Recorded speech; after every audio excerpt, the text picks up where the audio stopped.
Number one is tawbah. I just only go through the meaning of it. That's it. Tawbah is repentance. So far, what this man did, he was trying to do tawbah. Basically, turning yourself from the sin, turning yourself away from the sin and going back to Allah subhanahu wa ta'ala. Tawbah is nothing but that. Yeah? Turning back to Allah subhanahu wa ta'ala. Oh Allah, sorry, I made a mistake. Forgive me, I'm not going to do it again. 3 things I said, isn't it? Acknowledging that I have made the mistake. First, saying sorry.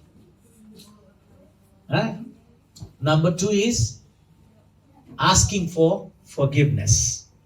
And number 3 is making a resolution or commitment that, oh Allah, I would never go back to this sin. Clear? And I'm saying it in pure English, but it is coming from Quran again. Surah Furqan, chapter 25, verse number 17. When you go home, please read it. Illa man taba wa amana wa amila amalan salihah. 3 things. Acknowledging the mistake, going back to Allah, renewing your iman, asking for forgiveness, and the third is continuing to do the amal salih, the good deeds, meaning never going back to that bad deed. If somebody does that, Allah is not only merciful, even more. Allah is not only forgiving, even more. What Allah does, this is Allah's wa'da, Allah's commitment, Allah's promise, that فَأُولَٰئِكَ يُبَدِّلُ اللَّهُ سَيِّئَاتِهِمْ حَسَنَاتٍ. For them, Allah turns all his sins into good deeds. Think about that man. He killed 100 people, isn't it? So that means how much sins were written in his book? That sin of killing 100 people. Then when he turned away, fulfilled all these 3 conditions, Allah has turned his sin of killing 100 people into equivalent good deeds. Say somebody has done 100 sins, Allah just doesn't forgive it. If you just forgive, meaning you wipe it out and you come to 0, isn't it? Allah is saying that if you are in minus 100 and come back to me, ask for forgiveness and never going back to it, Allah is saying that if you have come with minus 100, I will not only make it 0, I will turn it into plus 100. Can you see? If you had come with minus 1,000, I will make it plus 1,000. Can you see? So that means you're not gaining 1,000, you're gaining 2,000. If you have come with million sins, minus, I will turn it into million plus, million rewards. Can you see? But that doesn't mean that, okay, I'm going to do more sins and then I'll come back. No, he cannot do that because you never know when you're going to die. This man was lucky. He got the chance. But I may not get the chance. So that's why what you do, the moment maybe today, when you're listening to the talk, you're realizing that I have to turn back to Allah. Yeah? So that from now you do, no matter how much sin you have, and all of them will become positive plus, inshallah. So tawbah, repentance. Number 2 is the istighfar, seeking forgiveness. These are all actually, other side of the same coin, you can think of. In a coin, there are 2 sides, isn't it? Head and tail. But this coin has got 7 sides, It could be, what could it be? Is there anything that has got 7 sides? It could be a prism. Prism. Prism has got 7 sides, 6, I think. Okay, anything, think about it has got 7 sides of the same thing actually. And when you listen here, you will see that these are almost similar things. And that is, istighfar is seeking forgiveness. Just say astaghfirullah. And continue to say it like Rasulullah SAW did 70 times a day. In another reference, it came that 100 times a day. Every day, Rasulullah SAW used to say astaghfirullah, astaghfirullah. Isn't it easy? Say it with me. Astaghfirullah. Meaning, Allah forgive me. Allah forgive me. Allah forgive me. Don't think that whether I have done sin or not. Just say it. Astaghfirullah. Clear?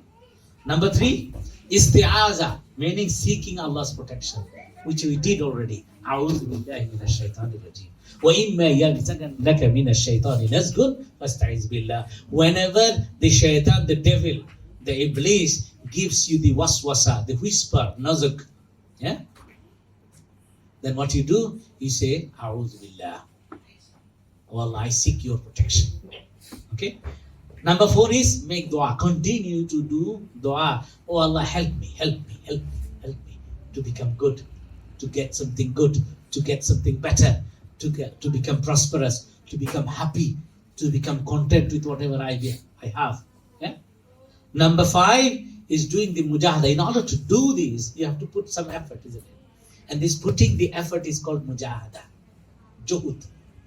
Sometimes we say that jihad is just killing them all. No, na'uzubillah. First jihad is jihad with yourself, from staying away from the bad deeds. So you have to put some effort. In the Fajr prayer, yeah? In order to go for Fajr prayer, you have to put some effort, isn't it? You need to wake up from the bed. You feel so much lazy, isn't it? So you have to put some effort. And then you have to do wudu. In order to do that, you have to put some effort.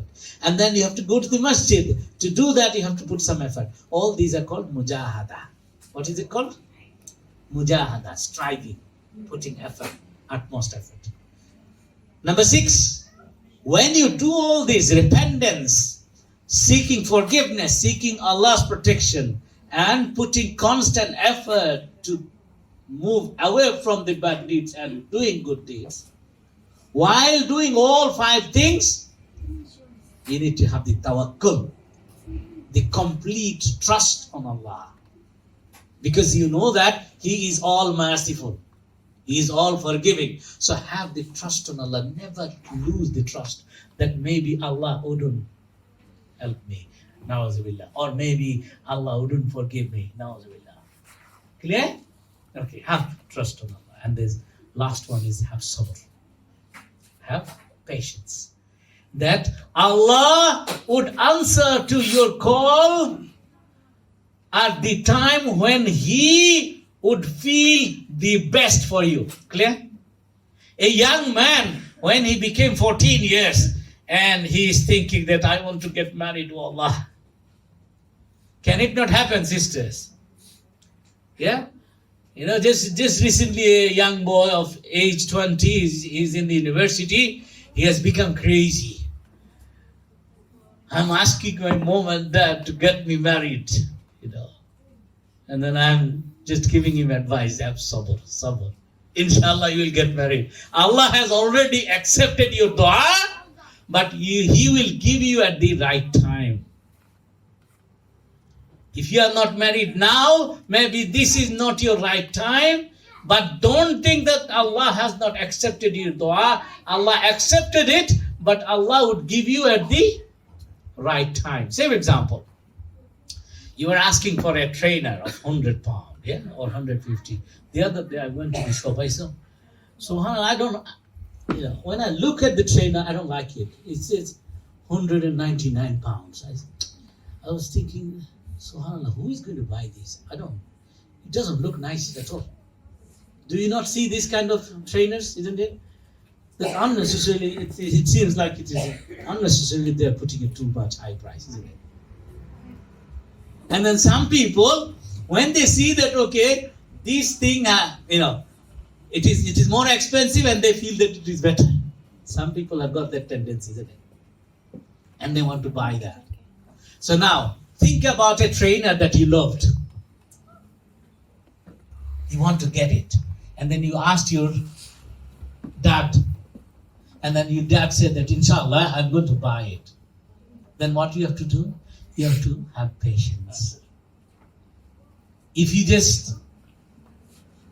lose the patience, what will happen? He might start shouting at your dad. Maybe your dad had the intention to buy it, and he would get what? Upset, isn't it? And you'd tell him, you know what? I was thinking of buying it. I'm not going to buy it. You'd lose everything, isn't it? Exactly, it happens to Allah subhanahu wa ta'ala.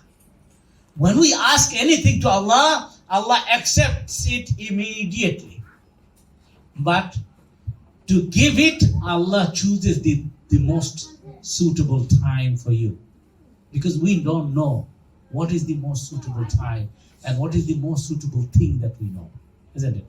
May Allah give us the tawfiq to follow this program of 7 things, isn't it? As we said, what is it?